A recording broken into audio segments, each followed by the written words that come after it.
Baik, kita mulai ya. Apa itu peluang usaha? Jadi peluang usaha itu adalah suatu kesempatan yang dapat dimanfaatkan oleh seseorang dengan tujuan mendapatkan keuntungan dan juga kekayaan dengan memanfaatkan sumber-sumber peluang usaha yang ada. Jadi ada kesempatan, kita masuk ke situ untuk mencari keuntungan dan juga kekayaan. Tapi kita lihat sumber-sumbernya yang mana aja sih yang cocok. Kemudian, peluang usaha itu senantiasa tersebar luas dan selalu ada dimanapun dan juga kapanpun, teman-teman. Namun juga peluang usaha itu memiliki prospek ke depannya dan juga risiko masing-masing. Maksudnya, prospek ke depan itu usaha kita bakal naik, bahkan berkembang, atau malah turun. Itu juga termasuk kaitannya dengan risiko.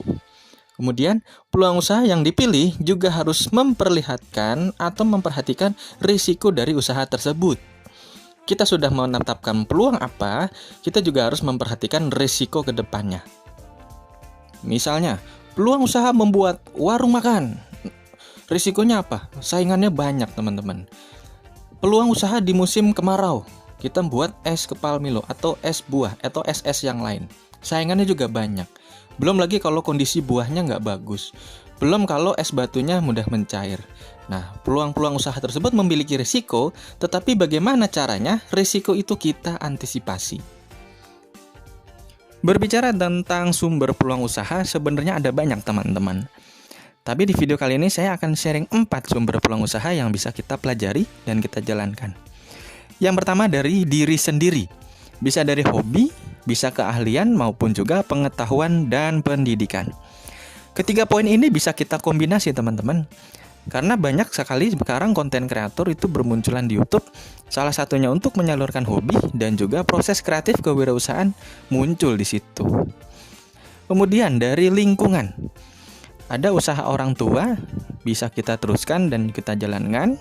Kemudian ada peluang dari tetangga. Kita berjualan mulut ke mulut ke tetangga dan ke tetangga berikutnya, seperti itu.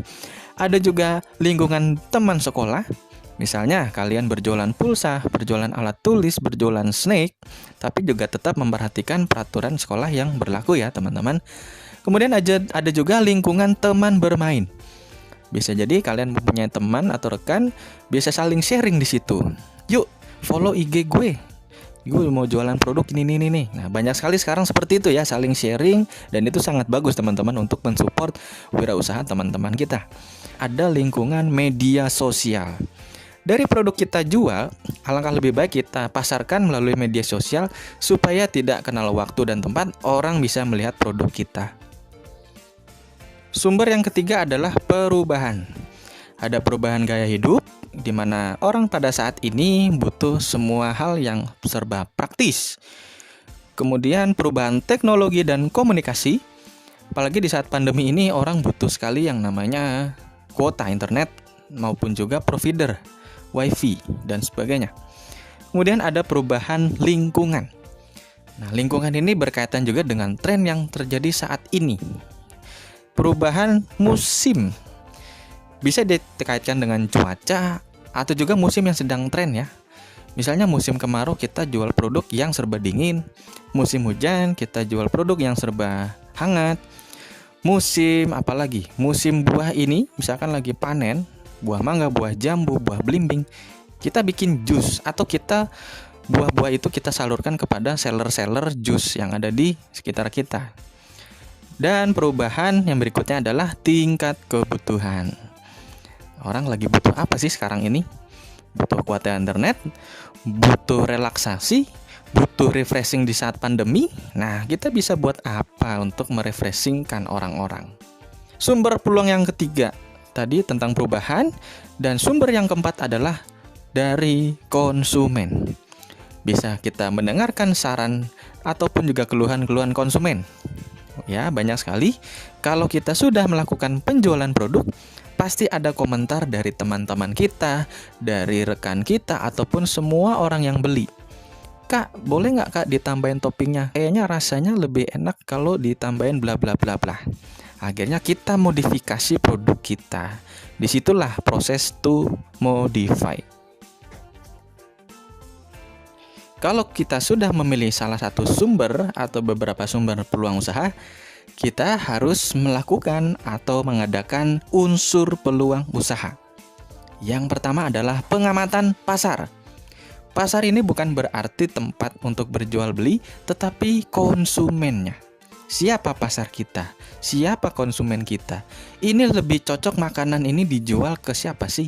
Oh, ternyata sepatu ini lebih cocok untuk kalangan yang lagi milenial sekarang dan sebagainya. Kemudian unsur yang kedua adalah inovasi baru. Kenapa harus inovasi? Supaya konsumen tidak bosan. Gitu kan? Yang ketiga adalah sesuai dengan keahlian atau passion. Jangan sampai kalian melakukan usaha berdasarkan sumber yang sudah dipilih, tetapi hanya ikut-ikutan dan sehingga tidak menjadikan kalian senang melakukannya. Ada pepatah mengatakan, do what you love what you do. Cintailah apa yang kamu kerjakan dan kerjakan apa yang kamu cintai. Unsur yang keempat adalah sesuai kebutuhan pasar.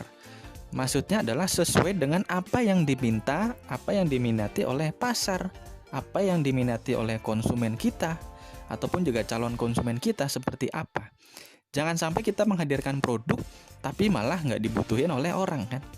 Yang ada kita malah rugi, nggak ada yang beli.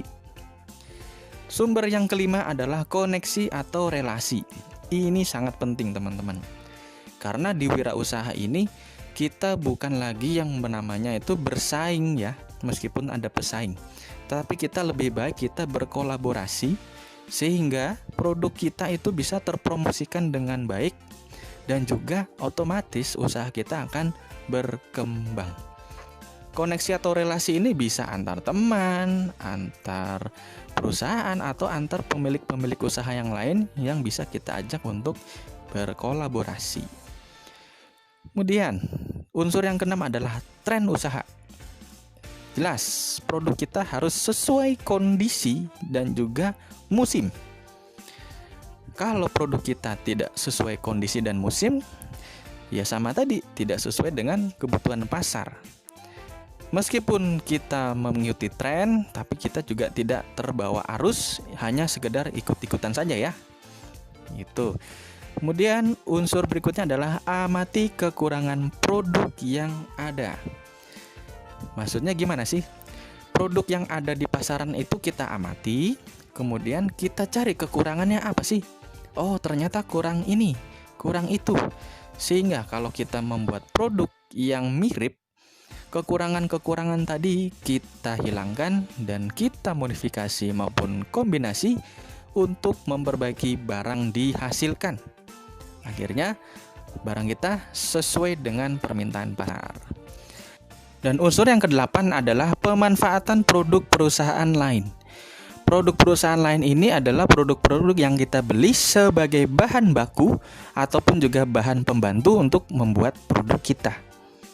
Saya menjual donat, saya butuh yang namanya penjual tepung, penjual misis, penjual mentega, dan sebagainya. Kalau 8 unsur ini sudah kita terapkan, kemudian kita jalankan usaha kita, nah bagaimana sih atau peluang satu yang baik ya? Ciri-cirinya itu ada 2 teman-teman. Yang pertama itu peluang usaha yang baik, yang kedua adalah peluang usaha yang potensial. Bagaimana peluang usaha yang baik? Yang pertama sudah pasti orisinil, berdasarkan hasil pemikiran sendiri dan juga proses to create, to modify, ataupun juga to combine. Ciri yang kedua adalah mampu bersaing. Ya, kalau produk kita orisinil dan juga berbeda dari yang lain, kita akan mudah untuk bersaing. Karena apa? Persaingan pasar di masa yang akan datang itu kita tidak tahu. Pesaing kita itu mau memodifikasi seperti apa lagi, kita juga tidak boleh ketinggalan. Artinya, inovasi maupun modify dan juga kombinasi terus kita lakukan. Supaya kamu bisa orisinil dan mampu bersaing, kamu harus yakin. Yakin pasti dapat diwujudkan dan dapat dijalankan. Jangan setengah-setengah. Ini kaitannya dengan karakteristik wirausaha ketika melakukan decisiveness atau keputusan harus melakukan apa yang namanya doors. Harus yakin. Kalau setengah-setengah, yang ada sudah pasti gagal. Keyakinan itu juga pasti sesuai dengan passion dan juga keinginan kalian. Bisa sesuai hobi tadi, atau sesuai keahlian, ataupun juga sesuai pengetahuan dan pendidikan kalian saat ini. Kalian passion menari, silahkan bisa kalian membuat kelas tari. Kalian passion menyanyi, passion musik yang lain, bisa kalian membuat karya, kemudian kalian jual. Saya bisa nanti sharing, ada platform sosial media untuk menampung para konten kreator yang memiliki hobi dalam bidang seni, bidang menulis. Itu yang namanya adalah Socio Bus Trip. Kayak gimana serunya? Nanti di video part berikutnya ya. Lalu ciri yang kelima adalah layak dan teruji. Bisa dilakukan dengan uji coba pasar. Salah satu yang dapat dilakukan secara simpel adalah kalian memberikan tester produk. Kemudian kalian gali testimoni maupun saran dan juga keluhan dari pelanggan dan pasar. Lalu kalian modify ataupun combine produk kamu. Secara nggak langsung, kamu sudah mendapatkan pasar di situ. Bagaimana sih kalau ciri-ciri peluang usaha yang berpotensi atau usaha potensial? Yang pertama sudah pasti memiliki nilai jual. Ini kaitannya dengan sebuah keuntungan atau semua hal yang berdasarkan keuangan atau finansial. Ciri yang kedua adalah bukan sekedar ambisi, tetapi betul-betul real. Kalian bertindak secara nyata, bukan hanya di awang-awang atau sebagai bayangan saja. Ciri yang ketiga adalah bertahan lama dan berkelanjutan. Tidak berdasarkan tren, kemudian kalian ikut-ikutan, ketika trennya habis, selesai sudah. Ya, nggak seperti itu ya.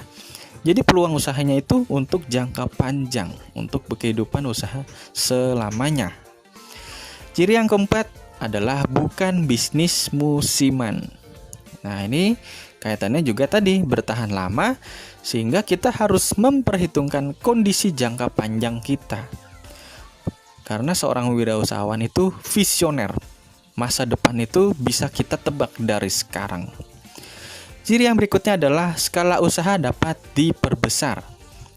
Caranya bisa kita memperluas promosi baik secara online maupun secara langsung, atau juga membuka cabang. Bisa juga kita merekrut orang-orang untuk bekerja dengan kita, kemudian kita promosikan melalui orang-orang ini untuk usaha kita. Dan ciri yang terakhir adalah kita memulai dengan modal tidak terlalu besar. Nah, ini mungkin agak sedikit kontroversi ya. Maksudnya gimana sih modal minimal hasil maksimal?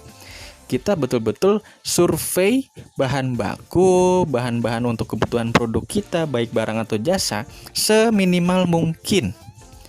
Artinya kita bukan modalnya kecil, tapi meminimalisir pengeluaran untuk bahan baku modal supaya kita di awal tidak rugi dalam hal keuangan. Kalau kata Bob Sadino, almarhum, modal bisnis itu cuma dengkul. Kamu nggak punya dengkul aja tuh bisa pinjam dengkul orang lain. Nah, apa sih maksudnya? Apa sih yang bisa kamu tangkap? Silahkan nanti kalian telaah, kalian tuliskan pendapat kamu di kuis nanti. Oke, sekian dari video kali ini. Selamat belajar, sukses untuk kalian semua, selamat berwirausaha.